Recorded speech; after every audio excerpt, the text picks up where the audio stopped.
চিকেনের এই রেসিপিটা না বানালে জানতেই পারতাম না যে এভাবে চিকেন বানালে চিকেনটা হয় ভীষণই নরম, চিকেনের টেস্ট হয় অসম্ভব সুন্দর।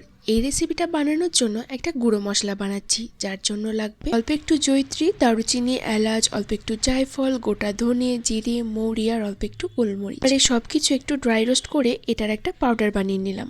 এদিকে একটা পেস্ট বানাচ্ছি, যার জন্য লাগবে 1 টেবিল চামচ চারমগজ, কয়েকটা কাজু, হাফ টেবিল চামচ পোস্ত। এদিকে 350 গ্রাম মাংসকে খুব ভালো করে পরিষ্কার করে ধুয়ে এর মধ্যে স্বাদ মতো নুন, গন্ধরাজ লেবুর রস, অল্প একটু গোলমরিচ গুঁড়ো আর আদা রসুনের পেস্ট দিয়ে সবকিছু খুব ভালো করে মিক্সড করে নিই। এখানে গন্ধরাজ লেবুর রস দিয়েছি ঠিকই, কিন্তু তোমরা চাইলে পাতি লেবুর রস দিতে পারো। চিকেনটাকে 1 ঘন্টার জন্য রেস্টে রেখে দিলাম। অন্যদিকে কড়াইয়ে বেশ খানিকটা পরিমাণে সাদা তেল দিয়ে তার মধ্যে 2টো তেজপাতা, 3টে শুকনো লঙ্কা আর 2টো মাঝারি সাইজের পাতলা করে কুচানো পেঁয়াজ দিয়ে একটু ভাজার পর রঙের জন্য অল্প একটু কাশ্মীরি লাল লঙ্কার গুঁড়ো দিলাম। দিয়ে দিচ্ছি 1 টেবিল চামচ আদা রসুনের পেস্ট। আর রঙের জন্য আমি যে কাশ্মীরি লাল লঙ্কার গুঁড়োটা দিয়েছি, তোমরা চাইলে সেটা নাও দিতে পারো। আর পেঁয়াজটা একটু ভাজা ভাজা হয়ে গেলে এর মধ্যে ম্যারিনেট করা চিকেনটা দিয়ে গ্যাসের ফ্লেমটা মিডিয়াম টু লো ফ্লেমে রেখে চিকেনটাকে 3 থেকে 4 মিনিটের জন্য কষিয়ে নিচ্ছি। এই রান্নাটা একটু কষিয়ে কষিয়ে করলে এর টেস্ট বেশি সুন্দর হয়। চিকেনটাকে আমি এখানে 3 মিনিটের জন্য কষিয়ে নিয়েছি। এবার এর মধ্যে দিয়ে দিলাম আগে থেকে তৈরি করে রাখা যে গুঁড়ো মশলাটা ছিল। গুঁড়ো মশলাটা দিয়ে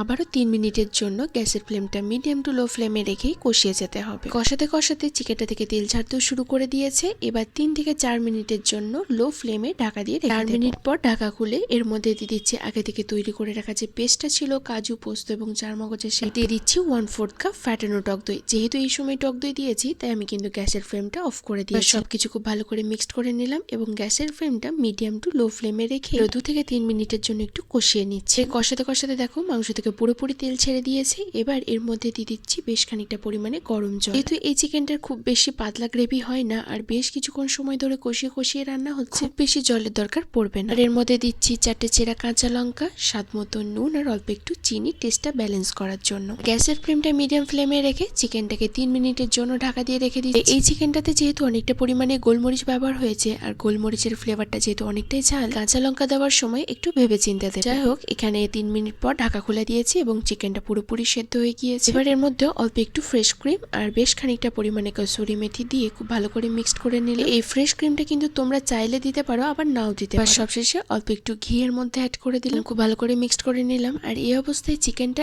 এত সুন্দর গন্ধ উঠেছে যে পুরো ঘর গন্ধে মোমো করছে এবং চিকেনটা দেখতেও কতটা সুন্দর হয়েছে, তাই না? যাই হোক, খুব সহজেই তৈরি হয়ে গিয়েছে অসম্ভব সুন্দর স্বাদের চিকেন মহারানী। ফ্রাইড রাইস, বাসন্তী পোলাও, পিস পোলাও, জিরা রাইস, লুচি, পরোটা, নান সবকিছুর সাথে খেতে কিন্তু এক কথায় অসম্ভব ভালো লাগে। আর এখানে দেখতে ভালো লাগার জন্য আমি ওপর থেকে আবার অল্প একটু ফ্রেশ ক্রিম ছড়িয়ে দিলাম। এই রেসিপিটাতে চিকেনটা কিন্তু ভীষণই নরম হয়, এটা তো তোমরা দেখতেই পাচ্ছ। যাই হোক, এটা আমি খেয়েছিলাম গার্লিক নান দিয়ে। গার্লিক নানের সাথে চিকেন মহারানির কম্বোটা এক কথায় জাস্ট অসাধারণ। তোমরা একবার এই রেসিপিটা অবশ্যই ট্রাই করতে পারো এবং আমাকে জানিও তোমাদেরও কেমন লাগলো। তোমাদের আজকের এই ভিডিওটা কেমন লাগলো সেটাও কিন্তু অবশ্যই কমেন্টে জানিও।